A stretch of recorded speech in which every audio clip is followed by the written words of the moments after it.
Армысыздар, сіз білесіз бе айдарының тұрақты көрермені. Жаңалықпен бөлісемін, білгеніммен бөлісемін, ақпаратпен бөлісемін. Бұлай айту қате, себебі қазақ тілінде бөлісу етістігі көмектес септікте тұрған сөзбен тіркеспейді. Онда манағы сөздерді біз қалай жеткіземіз? Менің сізге айтар жаңалығым бар. Мен сізге ақпарат жеткізгім келеді деп бөлісу керек.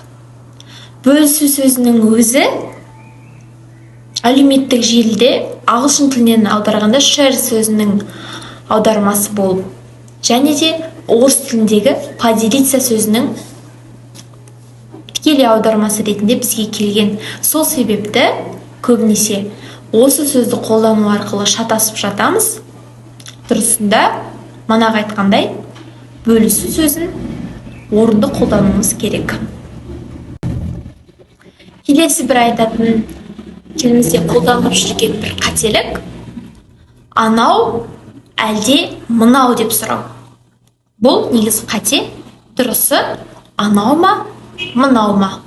Әлде сөзінің бұл жерге ешқандай керегі жоқ. Осымен бүгінгі айдарымыз аяқталды.